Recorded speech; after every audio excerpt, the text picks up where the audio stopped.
Hi, everybody. Welcome to Discover College Soccer. I am lucky today to be joined by Coach Emma Webb from Nyack. Welcome, Coach. Thank you so much. Thanks for having me. Happy to have you. Well, let's just get right into it. In terms of recruiting, when do you start looking at players? When do you start hearing from players? Is it usually junior season, sophomore season? When does that usually kick off for you guys? Yeah, for us, as a Division II school, we are limited to start for when we can reach out to players. So summer before the junior year, that's when we can start making contact. For us, we do start identifying players before that. So we start to hear from players. Sophomore years is pretty typical for when we start to hear from players when they're interested. And we make sure we kind of keep a running list, keep that information. So when that time comes around and we can reach out, we're able to do that. For us, as far as getting, official visits in junior year, it is a big year. We see a lot of our recruits coming to campus, during season, catching a game. So by the time spring of their junior year rolls around, they should be ready to make a decision. Okay. How many inbound contacts would you say you tend to get in a day or a week? Oof.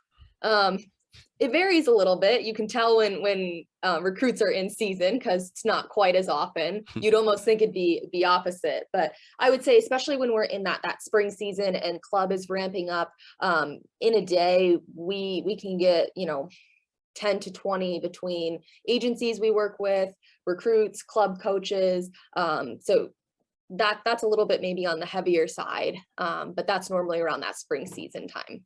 Okay. What do you typically like to see in that first communication from a player? I like when it comes from the player. I think that says a lot to me. I like players who want to take initiative on their own. So mom and dad, you'll be an important part of the process, but it's our job as coaches. We want to build that relationship with the player. Culture is really, really big for us. So hearing from the player directly is something that's really important. I like to know why someone is interested in Nyack. We all know that mass emails go out, and don't tell me you were really impressed by a season I had if it wasn't a good season.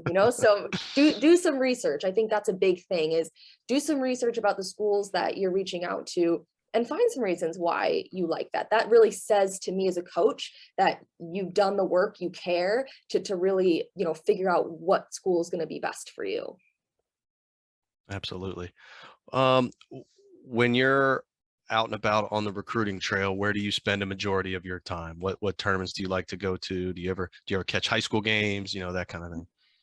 Yeah, we are kind of split right down the middle, international, American.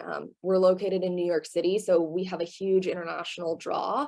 And so that type of recruiting looks a little different than our American girls. But we like to get to some of the big showcases, tournaments on the East Coast. So Bethesda is a big one. Jeff Cup is another big one. We tend to frequent Future 500 showcases as well. I think those are a really good opportunity for us as coaches to, interact with some of the players a little bit more directly. And Jersey is a really good hub for women's soccer. So, during high school seasons, we're on the road quite a bit in the Jersey area, which is really close for us. Cool. Um, how do camps fit into your recruiting? I would love for camps to fit into my recruiting. Truthfully, with COVID, we have had to put a pause on that per our institution guidelines. So we haven't had those start up again, in the past couple of years, but looking this summer to get our ID camp back up and running. Do you ever, or any of your staff, do other schools camps or other Mhm. other camps as well? Yep, there's quite a few that happen in our immediate, we're really close, Connecticut, PA, New Jersey, Long Island. So we do frequent the local ID camps. But Future 500 is another similar ID camp, not as tied to any single institution, but that's one that we're at pretty consistently, like I mentioned. Okay. Do you try to bring in a set number of players every year? Does it kind of ebb and flow with your classes, or how does it Yeah, work for you guys? we like to bring in, I think that standard 7 to 10 is an average class. COVID with the 5th year, it's been a little bit interesting, figuring out how we're going to use that, if we're going to use that with certain players. And it's not always as cut and dry as I would say it's been in the past. And since I took the program over just a few years ago, we had really low numbers. So we've been bringing in pretty large classes. We brought in 13 the first year. Didn't lose anyone thanks to COVID, so we were able to have a little bit more normal size. And we're going to bring about 10 to 11 this coming year as well. Okay. Now, of that split, you are Division II, so you have some athletic money. How does your team look like? What does your team look like from a scholarship perspective, both athletic and academic? Yeah, so all of our girls receive academic money. That's something that we look for at Nyack. We want to make sure that you're going to graduate, you're going to college to go to college and to get a degree. So all of our girls do get academic money, and we are able to stack athletic money on top of that. As we're increasing our roster size, we are, looking at having more walk-ons than we've had in the past, which is still scholarship money available for that. But we're seeing our roster grow, which is good for competition, but there is always that opportunity to earn some additional scholarship if you get here and you can prove your spot on the team. So you mentioned walk-ons. What about transfers? Do you guys get many transfers, either in or out? We do get some. I would say every year we get at 2 to 3. We also do get some transfers, considered transfers, but looking at our grad programs, we have a pretty strong group of different grad programs that are available. And especially with that extra year of eligibility, we're seeing girls coming in and using, 2 extra years with their grad school. So we have transfers, and we also do have graduate programs that girls are taking as well. That's awesome. When you are recruiting, what's kind of your hierarchy in terms of, the key aspects you're looking for, both on and off the field? Mm-hmm. Yeah, like I mentioned, culture is really, really big for us. But when you're on the field, I want to see that you love the game. It's important that you're doing this for yourself as a recruit, and not because coach says so, not because dad was a soccer star. So we want to see that it's you that loves the game. And there's different ways that shows. Some girls love the game, they love the ball at their foot. Some girls love the game, they love the work that you can put into it. So we look for that when we're on the field. As far as specifics, we're a very possession oriented team, so girls that have a good vision of the game, high soccer IQ is really important. I think we're pretty unique in that a lot of our girls love watching soccer.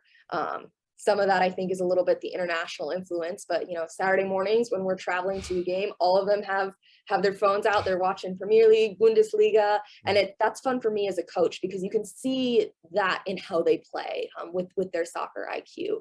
So those are 2 things. And then off the field, how do you treat people?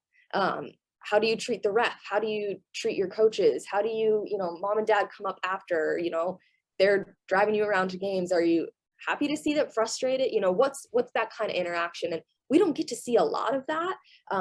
And so, it's just a few quick moments, but those are important things that we really, really do look for. Great. So let's shift gears a little bit, talk more about the school. So you're in New York City, but give me some of the nuggets that maybe I'm not going to find by clicking around the website. What's some cool stuff about Nyack? Yeah. So truthfully, it's a little bit difficult to figure out, where do I live when I go to Nyack?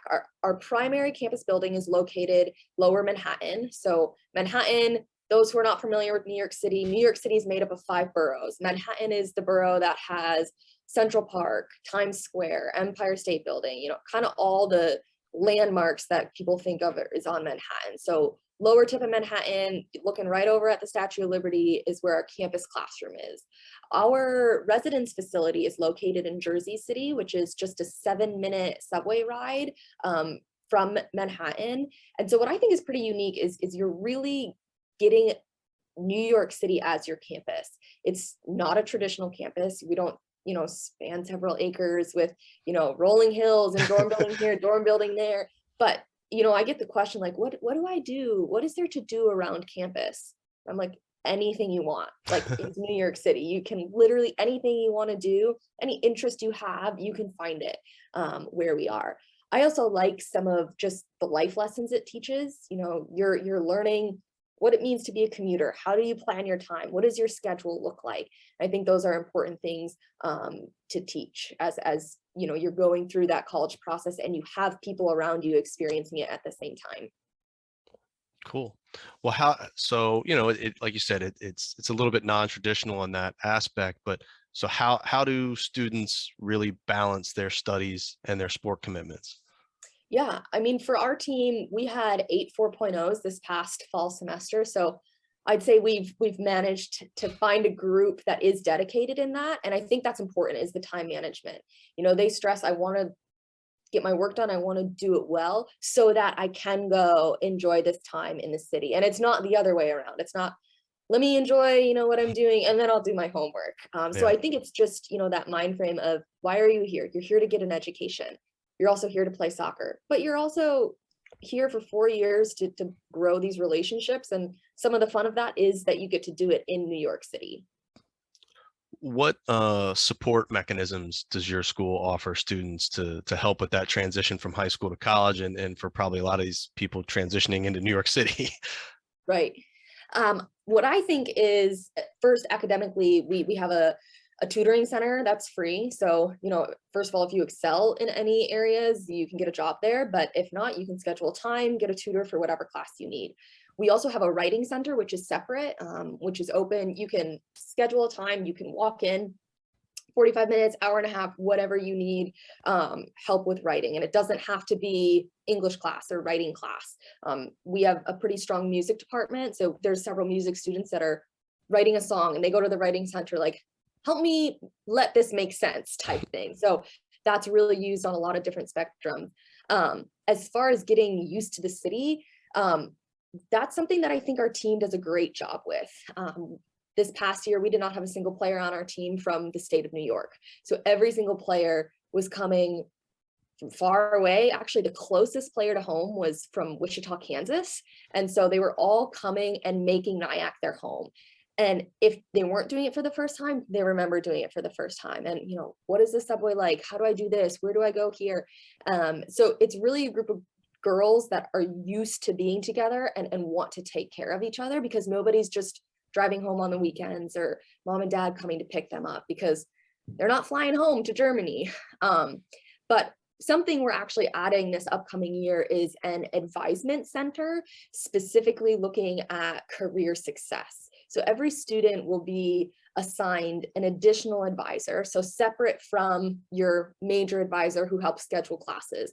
This is a career and academic advisor that is helping you navigate, you know, the new system that we use for our classes, helping you navigate, is this class really, you know, something that's going to help me towards my major, or this is my major and I hate all these classes, so maybe I need to have a little bit of a conversation of where I want my career to go. So some of those real life questions that I don't think are always addressed, you know, professors do a good job of why you got an A or why you got a D, but how does that tie in long term to who you are and what you want to do with it? That's something that this advisement center is going to help address. That's a great addition. Mhm. So let's talk a little bit about a normal day in the life of, right? So if you're in season, what does that typical, you know, let's call it a practice day, not a game day, look like? Yeah. So we practice in the mornings, 8 to 10. What I really like about that is I'm getting everybody fresh. You know, I know some people aren't morning people, so maybe it takes a little bit to wake up, but you're coming to practice and it's the first thing of your day. You know, it's not afternoon coming from practice. Maybe you had a long class. Maybe there's a call from mom or, you know, friend from home that was tough to handle. And you're kind of sorting through that. Everybody's waking up and they're doing the same thing, going right to practice. That starts with getting into our athletic training room. We have a really great athletic staff. Our head athletic trainer actually was the NCAA Division II National Athletic Trainer of the Year in 2019. So really, really knows her stuff and does a phenomenal job of taking care of the students. So almost everybody starts in there, taking care of their bodies, getting ready to go. We had to practice, come back, they're right back in the training room, taking care of what they need to. And then from there, it's really up to the student. We have block scheduling. So class on Monday, 2 to 5, you only have class on Monday. So some of my girls, Mm. they like putting all their classes on one day. I have one girl back to back to back on Wednesday, straight through, no classes the rest of the week. She gets a 4.0, so it works for her. There's other girls who like to have class every single day, so they break it up a little bit. So really it's up to the student as to figure out how they study best. And that's something that we as coaches, we help kind of talk through some of that. Okay. Uh, what about a game day? It looks like, I was checking out your conference website here before the call, and I think they tout that it's the smallest radius for a D2 conference, so that means you don't have to travel as much. So Mhm. what's a game day look like? How far do you usually travel during the season? Yeah, so our conference is actually split north and south.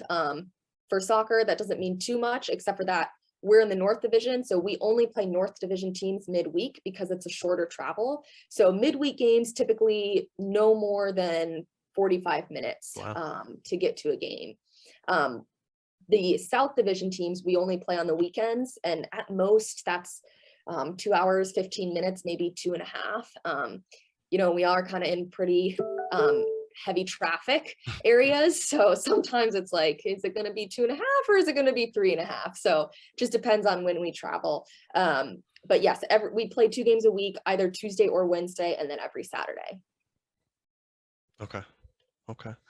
Um, well, let's talk a little bit more about the team then. So, if I'm an incoming freshman, am I able to compete for a spot, or do you guys carry a large roster enough to have a reserve team? How does that work? We don't have a reserve team, but for us, preseason first day, everybody starts anew. You could have been a starter for me 90 minutes every single game, but I need to see that you did the work to keep that spot and to earn it. So everybody comes back in and they earn a spot. I get asked a lot, do you play freshmen? Do they get chances? I'm going to play the team that's going to win me games. Now, if you're a senior and you've given me 4 years of hard work, loyalty, are you going to maybe get an extra look at, another chance? For sure. That's something that we do hold pretty sacred is that dedication and that loyalty. But that's not to say the freshman isn't going to come in and potentially challenge that starting position. I like to keep fresh legs. Soccer's a difficult game, we all know. So if I can keep some fresh legs in there, I want to do that. But every day in practice, you get your chance to earn a spot and to earn your playing time. How many players do you like to carry on the squad? Yeah, like I mentioned, since I started, we had a small roster. So I've been building that up for the past few years. My ideal number is 28 to 32 until we start to push to have a reserve team. Once we get over 32, I think that's when we need to start, looking at the numbers and seeing the best way to split up some practice time. Yeah. How big is your soccer staff, and what roles do each of them play? Yeah, I have 2 assistants and I have a shared goalkeeper coach with the men's team. So we have my first assistant, heads up a lot of the recruiting efforts. He's also, loves film, loves that breakdown. So those are kind of his areas. My second assistant, really good about taking care of the team, the logistics, really getting, that heartbeat of the team, making sure that I'm kept in the loop when needed. And if not, really good with, on campus visits. That's one of her areas that she focuses on. And then our goalkeeper coach, kind of does it all in the goalkeeping world. I was not a goalkeeper, so I defer to him completely for what he says. That's always a good idea. I understand that. Um, well, what about your specific style of coaching and your team style of play? Tell us about Yeah. that. So we typically play a 4-3-3. I like to get a little bit more versatile and at times be able to maybe play a 3-5-2 if we're, needing to get some extra numbers into the attack. But 4-3-3 is kind of our bread and butter. We're very possession oriented team. We like to play out of the back. We like to use the space. We're a very technical team. We're not always the fastest team, but we do a pretty good job with moving the ball, and all the girls know the ball moves faster than any player. So as long as we can keep that, a team with more speed will have a hard time keeping up. So we like to teach our players how to play with each other, by that, I mean, I want to find what my player's strength is. I wouldn't say that we're a program that has a cookie cutter player. Oh, this player is going to go to Nyack because of this. We're a team that finds what the strengths are and how to work best with that, and teaching each other how to play with what those strengths are. Okay. We're talking here in February. So what does your off-season program typically look like? Yeah, so we're actually just about to jump into that. We're waiting for the snow to melt this week so we can get out on our turf. But the first part of off season, we're limited in hours. So we're allowed to be with the team for 8 hours a week. So 4 of those strength and conditioning and 4 of those on the field. I should definitely shout out our strength and conditioning coach. We feel really blessed to have her. She's actually on the U.S. Women's National Handball team and does strength and conditioning. So I think does a really, really good job with sport specific training. She had played soccer before handball, so definitely knows what the girls need. But then as we transition into the second part of our spring season, we're able to increase our hours on the field. So we get out almost 5 days a week, and we can have a few scrimmages as well. Okay. Well, we're here to the close of this, and I have my one final question for you, which is kind of the catch-all here. What else haven't we talked about that you'd love to share with any prospects out there about Nyack, your team, or anything like that?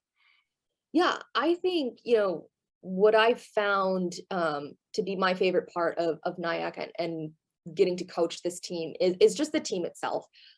Like I mentioned, culture is really important to us, and that's a testament to the girls. We could not have a more diverse group of girls, not just where they're from in the world, but the backgrounds and where they came from. And I think it's really special to see how that comes together on the field. So learning who each other is as a soccer player and how that translates off the field. There's a room of girls, one German, a Filipino, an English girl, an American, and they're the best friends. And that's just so fun to see them overcoming language and culture and finding a way to come together. And I have so much confidence in whoever I recruit, they will find a place and they'll find a home on my team. Um, I think because of that, the team really, really enjoys being here. Our dorms are open over breaks, whether it's Thanksgiving or Christmas. And I have several girls who choose to stay here. Now, they have great family lives, like great home lives, but they just like being here.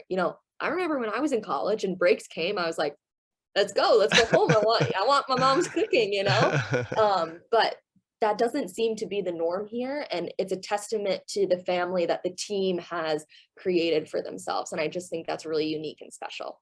Definitely sounds special for sure. Well, Coach, I appreciate the time. I wish you the best of luck this coming season and continued success. And hopefully, we'll get a few people watching this and shooting you some emails interested in Nyack. Awesome. Thank you so much All for right. having me. Thank you.